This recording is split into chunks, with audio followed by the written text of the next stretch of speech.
Hello, this is Angelia with today's Bible reading. Today's reading comes from Exodus 17, water in the rock. And now Jesus is our rock and our water, so, we have that.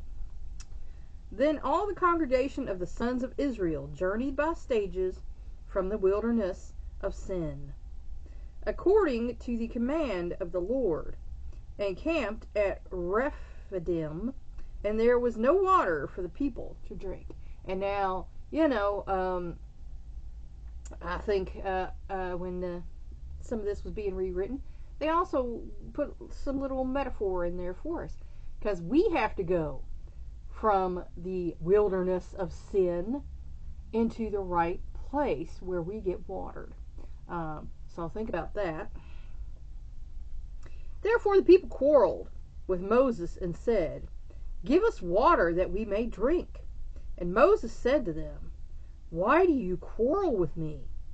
Why do you test the Lord?" Because that's not a good idea. Usually when you test the Lord, it doesn't work out in your favor. But the people thirsted there for water, and they grumbled against Moses and said, "Why now have you brought us up from Egypt to kill us and our children and our livestock with thirst?" So, the whole food thing that happened for them, the manna, they done forgot about all that because they're thirsty. So, once again, ungrateful. So Moses cried out to the Lord, saying, "What shall I do with this people?" I do that a lot. Why? What? A little more and they will stone me. Because, that's what Jesus even said about a prophet is not without honor except for in his own family and his own town. Because, people just think they know you, but, they don't. And that was a very real punishment back in the day, being stoned. Then the Lord said to Moses, "Pass before the people, and take with you some of the elders of Israel, and take in your hand your staff, with which you struck the Nile, and go. Behold, I will stand before you there on the rock at Horeb, and you shall strike the rock, and water will come out of it, that the people may drink." And Moses did so in the sight of the elders of Israel. He named the place Massah and Meribah, because of the quarrel of the sons of Israel, and because they tested the Lord, saying, "Is the Lord among us or not?" So, even throughout history, people have been, a little doubtful, a little ungrateful, that's what Jesus tried to do, is water the people. That's what most ministers try to do, is water the people, so that they know God is here among us. Let us see what the biblical scholars have to say about this. Rephidim, to be identified as modern-day Wadi Rephaid. The people have quarreled. This time the people, reacting to Moses' leading them to a waterless site, quarreled with him or laid a charge against him.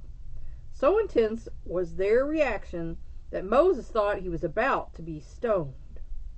Significantly, the nation had not come to Rephidim without divine guidance.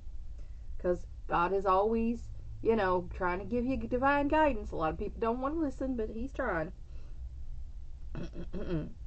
The people in the mist, portrayed by the column of fire and cloud, the people in the midst of their emotional response simply could not see that right before their eyes was the evidence of God's leading. And people that are so into the physical world and their senses, they don't see God before them sometimes, because they're so worried about, what am I going to look at? What am I going to listen to? I want something, smells good, tastes good, feels good. I want to be richly adorned and, looking good. And they, people worry about keeping up with the Joneses when they don't have the money to keep up with the Joneses. And, I ain't pretending I can't keep up with the Joneses. So I'm living within my means and being happy. Because I got money in the bank and stuff that I can afford. And I like it. And that's fine.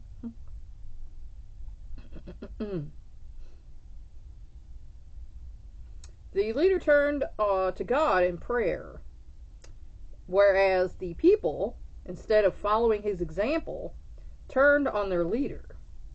Moses' petition was not an isolated incident. His life was characterized by prayer. And I pray all the time, all day long.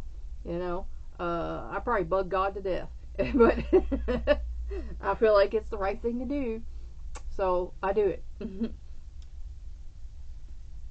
And by turning to God for solutions to problems and crises. And that is the best thing that you can do, is take your problems to God and say, God, this be crazy. What are you going to do? Pass before the people, will stand before you. By these words in his instructions to Moses, the Lord reinforced both the position of Moses as leader and himself as present to act.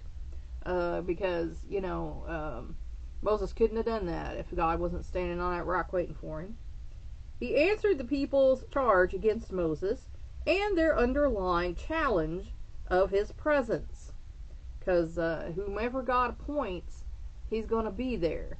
And he's going to be evidenced by his behavior. You hear me talk a lot about behavior tells more than what you say or what you're trying to act like you are. He answered the people's charge against Moses and their underlying challenge of his presence. In fact, he intervened miraculously. And that's what God is going to do. There have been people who've been martyred for the cause, but a lot of times God steps in and says, no, I have a plan, and this person is important in my plan, and so that's what's going to happen. Now, as the old song goes, you can run on for a long time. So sometimes people who are not good, intelligent, loving, decent people come into power. And they lead people down the wrong path. And, they're lucky I'm not God. That's what I'm going to say. Some smiting would be happening. But, they can run on for a long time, but sooner or later God's going to cut them down. So, just beware of that. Massa and Meribah, appropriate names, testing and contending, were assigned to this place. A disappointing culmination to all they had experienced of God's miraculous care and guidance. Because God is like, man, I done brought y'all out of slavery. I done fed you with magic bread coming down from heaven and quails, and you are still, I'm sure God didn't use the word bitching and griping, but basically that's what they were doing. They were griping about the fact that, now we don't have this, now we don't have that. Little, just spoiled little children is what they were. A whole lot of those going on in the world today too. So that is the story of Water in the Rock. Amen. Please like and share this word so we can spread it around the world. If you want to help me out, subscribe to my YouTube channel. If you want to help me out even more, go to my Patreon page and become a patron. The link to that is in the posts. Thanks for watching. That's all for now. Until next time.